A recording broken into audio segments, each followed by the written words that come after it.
Every Hunter x Hunter fan dreams of seeing the story continue. Man, we saw Gon and Jing's reunion and thought, this is it, the real action's about to start. Then, boom, the anime stopped and never came back. So what happened next? You're in the right place to find out. Today, I'm bringing you the first episode of a recap of the events after the anime. This is a brand new series on the channel, and I hope you guys love it. Your legendary support keeps me going. I love you all from the bottom of my heart. Let's dive in. Here's a quick recap of the anime's final events. The battle between Netero and the Chimera Ant King ended in a draw. Both died. But Netero's sacrifice wasn't in vain. He saved humanity from extinction. After that, elections were held to choose Netero's successor. Leorio nearly won, but Periston took the victory, only to step down in favor of Cheetle. As for Gon, his condition was hopeless, but Killua, with his sister Alaka's ability, saved him. Her power can create miracles. And its source? The Dark Continent. What is this place, and where is it? That's what you'll discover in this new arc. Grab your favorite drink and enjoy. The story begins at the Hunters Association headquarters. The Zodiacs were gathered, discussing the future of the organization, when Beans burst into the room, shouting, his face clearly showing bad news. He turned on the projector, and the screen displayed the King of Kakin, announcing that his nation would expand its influence to the Dark Continent. This shocked the Zodiacs, except the monkey, who didn't even know what the Dark Continent was. Jing explained it's an unknown land, not on any world map, existing beyond the boundaries of the known world. It's home to mysterious creatures and races we know nothing about. The Ox added that every time humans tried reaching the Dark Continent, a catastrophe struck. That's why the 5 major nations signed a treaty banning travel there, and Kakin was one of those signatories. But after a change in their government, they declared themselves a new nation, exploiting a loophole to ignore the treaty without consequences. Beans interrupted, urging them to focus on the video because the real problem was about to be revealed. The king disclosed the leader of the expedition, Beyond, the son of the former president Netero. This was a massive shock. The Zodiacs couldn't believe Netero had a son he never mentioned. But when they saw Beyond's speech, there was no doubt.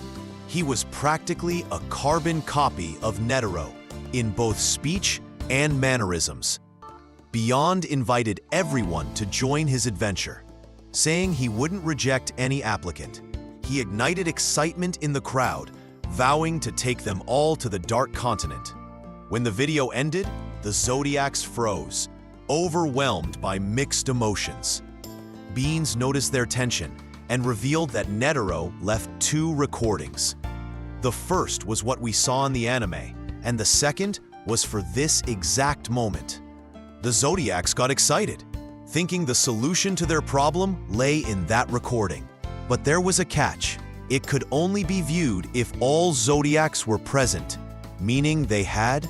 The scene shifts to Kakin. Beyond appeared with his team, and one of his aides informed him that getting travel permits for the expedition would take time and might even be rejected. Beyond didn't care about permits or anything else.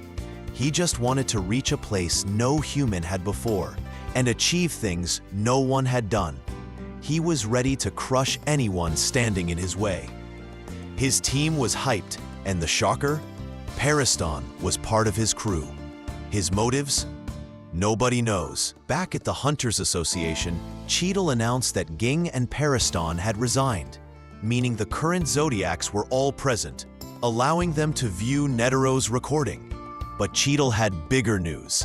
The 5 major nations had tasked them with a special mission: to hunt down Beyond Netero. The scene moves to the agency responsible for issuing Dark Continent travel permits, the longest agency name in anime history.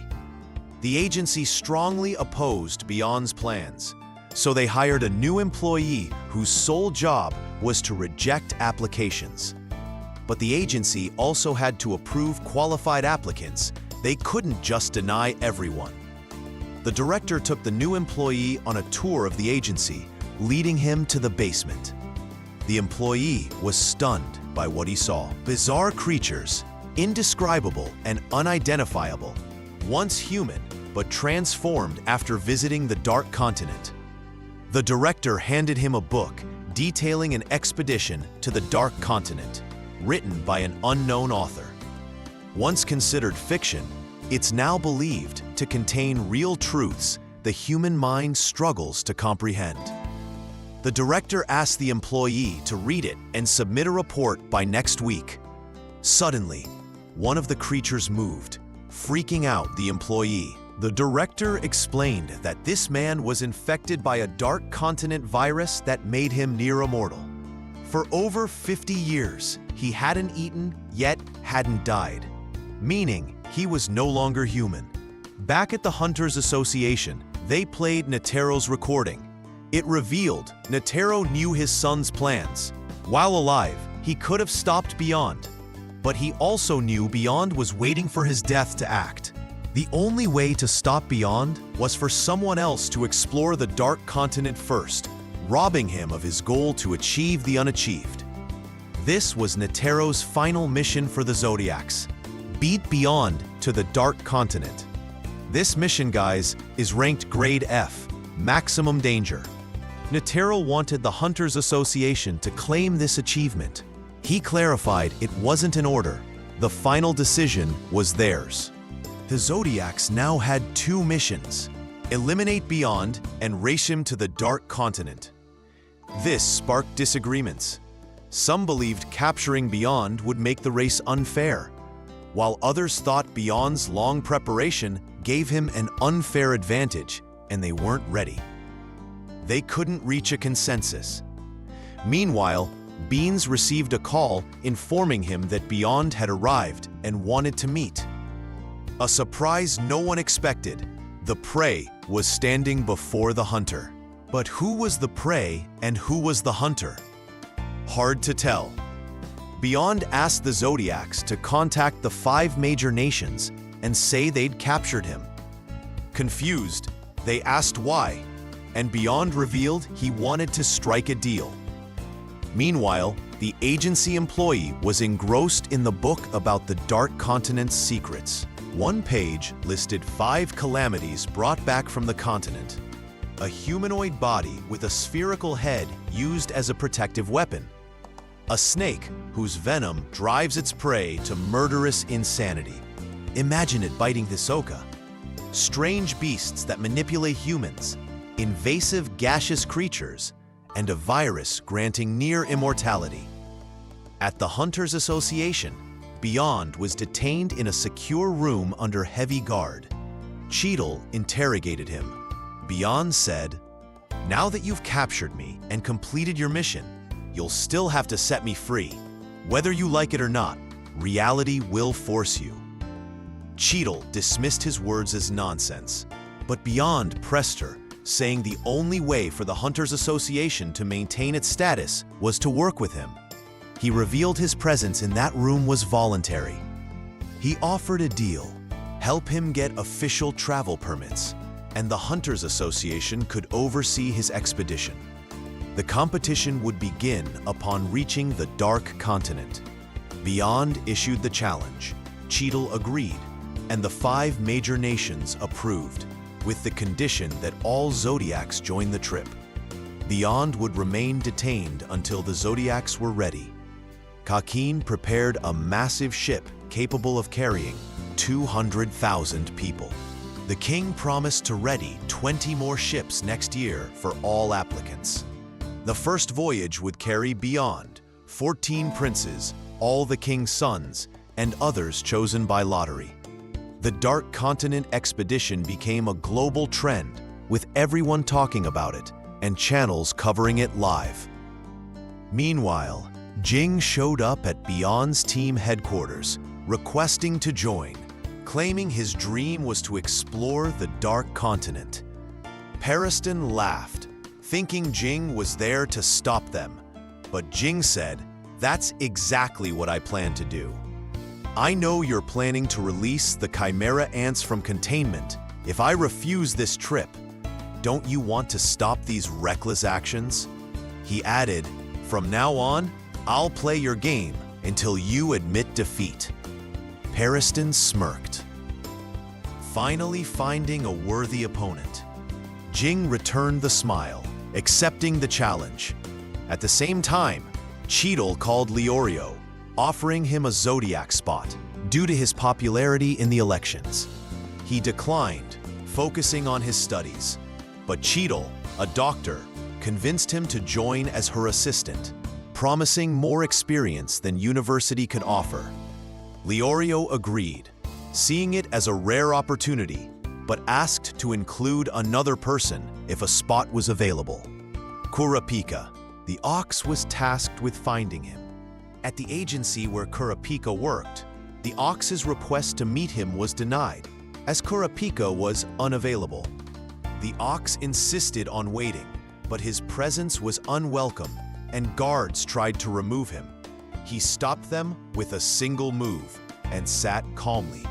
The assistant, realizing the ox was an important hunter, tried explaining the agency's legal operations, assuming he was there for a violation. Suddenly, Kurapika appeared and asked why the ox was there. The ox introduced himself and asked if Kurapika knew about Kakin's Dark Continent plans. Kurapika said no, so the ox explained that Leorio spoke highly of him and invited him to join the expedition. Kurapika refused, busy with his guard duties, but the ox mentioned hearing about his search for his clan's eyes. Kurapika's eyes turned scarlet, and he warned, "Choose your words carefully." The ox revealed they'd identified the owner of the eyes Kurapika sought, but could only share details if he joined the Zodiacs for the 2-month Dark Continent trip. Without hesitation, Kurapika agreed and demanded the owner's identity. The ox showed a photo.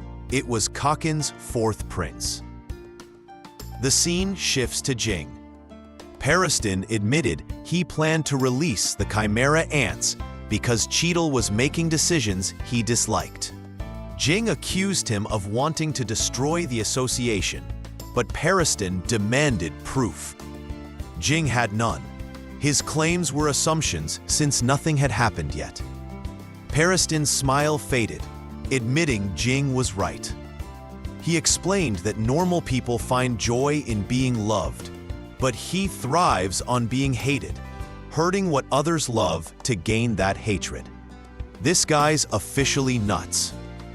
A team member tried questioning Jing, but Jing shut him down, angering the others. One tried picking a fight, but with one move, Jing made him feel crushed without even touching him, giving him a second chance and letting him go. Jing asked Periston who was in charge. Periston said he was number 2, not the leader. Jing declared he'd psychologically break Periston by taking the number 2 spot. He asked the team if they objected, and they said acceptance depended on what he offered, as Periston had a plan for everything. Jing cleverly promised double Beyond's payment without changing the plans. The team was shocked, suspecting hidden motives. Jing paid up front, asking only to be number 2. One member transferred the money and left, apparently just in it for cash. No one else objected. Jing asked Periston how much Beyond paid him, knowing Periston worked for free, just for fun. And here we stop. Activate the notification bell so you don't miss the next episodes. Thanks for your amazing, ongoing support. See you soon, friends.